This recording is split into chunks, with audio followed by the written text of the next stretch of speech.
હાર્દિક સ્વાગત છે। હું છું એસી મકવાણા ખેતીવાડી। આપ સૌનું ખૂબ ખૂબ અભિનંદન।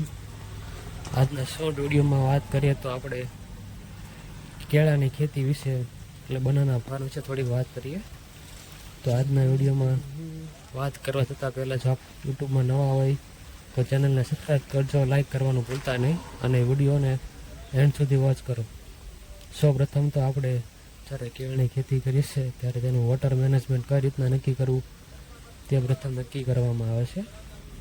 તમે કેળમાં અલગ અલગ રીતે વોટર સપ્લાય કરી શકો છો। પ્રથમ તો તમે ટપક સિંચાઈ દ્વારા પણ કેળમાં પાણીનો પુરવઠો પાડી શકાય છે। બીજું ડાયરેક્ટ તમે ઇનકેસ ડાયરેક્ટ રીતે પણ પાણી આપી શકાય છે કેળમાં। તો બેસ્ટ હોય ને તો તમે પસંદગી આવે તો ટપક સિંચાઈ દ્વારા પાણી આપો તો બેસ્ટ રિઝલ્ટ તમને જોવા મળશે અને પાણીનો બગાડ પણ થતો નથી।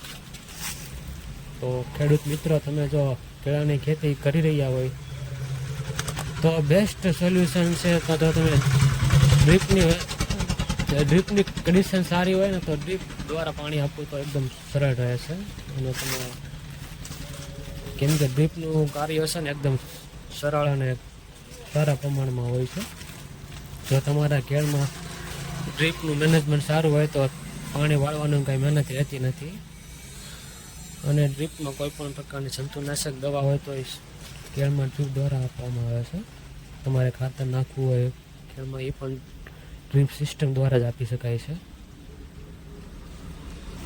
તો મિત્રો, તમે આ જોઈ રહ્યા છો અંદર વિડીયોમાં જોવા તે આપ ડ્રીપની સિસ્ટમ ગોઠવેલી છે નળીઓ દ્વારા। બાકી અંદર તમારે વાડી હોય કે ખેતર હોય, આ રીતે બે કેળાની વચ્ચે તમારે જો બે કેળાનું વચ્ચેનું અંતર ડિસ્ટન્સ હોય ને એની વચ્ચે એક આ રીતે પાણી ટપક ટપક દ્વારા આપી શકાતું હોય છે। વિડીયોમાં જોવા તમે કઈ રીતના સિસ્ટમ આપેલી છે, ડ્રીપની સિસ્ટમ જોવા તમે।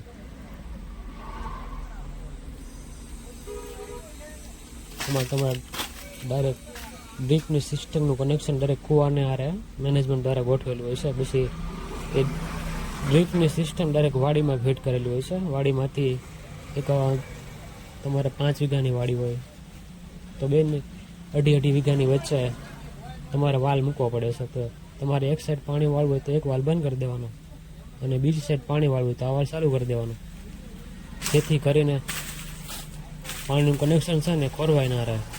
તો તમારે પૂરતી વાડીમાં તમારે પ્રેશર ફૂલ આવતું હોય અને પૂરતી પ્રમાણે તમારે પાણી દેવું હોય તો કોઈ પણ વાલ બંધ નહીં કરવાનો, વાલ ખોલી નાખવાનો એટલે આખી વાડીમાં તમારે પાણી પૂરતા પ્રમાણમાં રહી રહે અને પ્રેશર ના આવે।